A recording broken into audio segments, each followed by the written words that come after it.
So DHS has now confirmed to Fox that the federal agents who fired their weapons, there were two of them, according to the report, during the fatal shooting of Alex Preddy in Minneapolis, have been placed on administrative leave. We are told that is a standard procedure in the midst of an investigation and the tragic outcome of what happened at that incident. So that's the latest. They are both on leave. Now, DHS Secretary Noem is facing some calls to resign in the wake of Preddy's death. President Trump says that she is not stepping down, that he has confidence in her. She's doing a good job. Democrat Pennsylvania Senator John Fetterman has made a direct appeal to the president.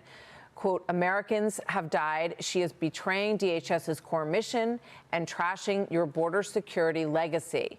He goes on to say, do not make the mistake President Biden made for not firing a grossly incompetent DHS secretary. Alejandro Mayorkas, of course, served as President Biden's DHS secretary. Senator Fetterman joins me now. Senator, always good to have you with us. Thank you for joining me. Your strong statement that you posted, can you elaborate a little bit on your thinking here and whether or not you think there will be an effort to force her resignation in Congress? Well, here, absolutely. I mean, I think I come to this interview with like quality and quite cred. You know, I met with her in my office. I voted for her. I was only one of 7 Democrats to vote with her.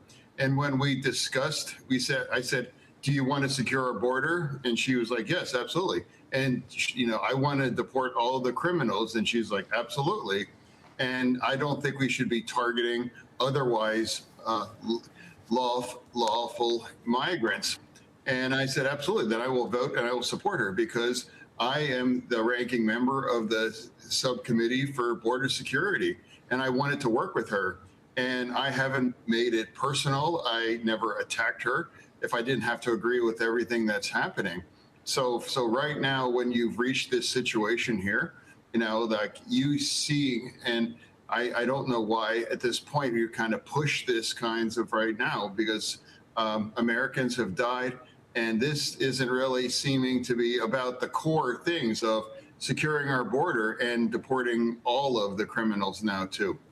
At this point, that's why I said that to the president. I'm like, you know, we had an incompetent secretary, Mayorkas, and I'm like, you know, he should have go there. And that's the same kind of situation. And for me, it's like, you know, I would kind of take the win about how you have secure our border. And that's really where I approach that. And what's created in Minneapolis became an ungovernable and a dangerous urban theater. It's dangerous for citizens, dangerous for law enforcement, dangerous for agents at this point. Stand down, do a reset, refocus on, you know, those core missions that I think the vast majority of Americans can support. Secure our border, deport every last criminal migrant in the nation. For now, I absolutely fully support that, and I always have, and I actually acknowledge that it's been successful to secure our border in that way.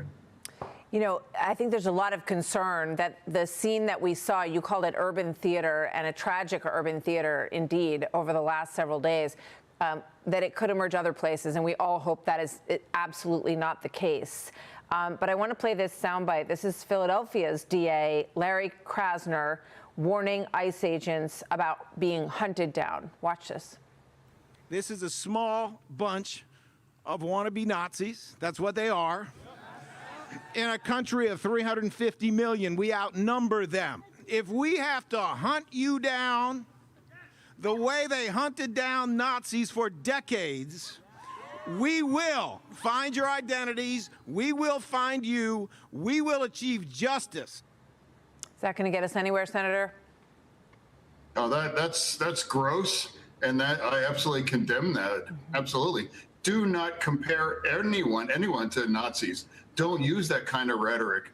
You know, that can incite violence, and now I strongly reject that and condemn that kind of language in the strongest terms. You know, members of ICE are not Nazis. I don't compare anyone to Gestapo and those things. You know, this is one of the reasons why I think we should stand down in what's happening in Minneapolis. You know, we all have to reduce the temperature. We have to turn it down. And using that kinds of rhetoric again, I can't ever support that. And I have a basic rule in politics: don't compare anyone to Nazis. I don't care. You just don't do that. These are not Nazis. So for me. Yeah, we saw similar language from the leadership in Minneapolis and in Minnesota, and it did not help to calm things down. Let me ask you about this. There's obviously another standoff that could lead to a shutdown this weekend, and I'm curious what you think about stripping out this DHS bill. And I would just remind people that DHS is fully funded from the big, beautiful bill all the way through 2029. So rejecting this funding this weekend is not going to have any impact on funding ICE. What do you think? Thank you for reminding. Go That's ahead. The truth. Absolutely, 1,000%. And I don't know if your viewers remember, I really led that as the Democrats, that we cannot ever shut our government down. Yes. Just last month, I guess it was even happening. It's always wrong to shut our government down. And now, for me, I'm a Democrat that I will never ever vote to defund our military. Absolutely not.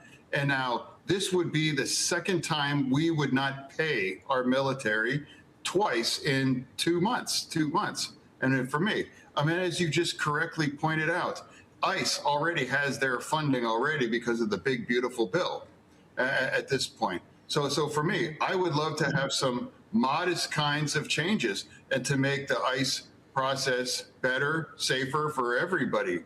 And I want to just, focus on deport every criminal migrant in the nation and secure our border, because, our party, we failed at the border, and it was a disaster during the Biden administration. So for me, that's what I want. But for me, shutting the government down and pushing our military and not go without a paycheck for like 45 days that we had to do, I can't support that.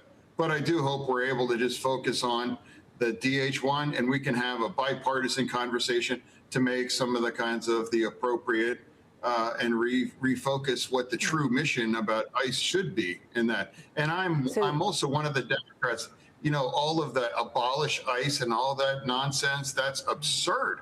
It does have a necessary function, and we should just focus on the thing most Americans can: secure the border, round up and deport every criminal migrants here that are in our nation. Yeah. That's what I want. It sounds like that the president wants that to be the focus at this point as well, especially after what we just saw happen over the course of the last week. Senator Fetterman, we'll see if the other Democrats are in line with you and the government stays open, coming down to a deadline over the weekend. Thank you very much, Senator Fetterman. Good to see you as always.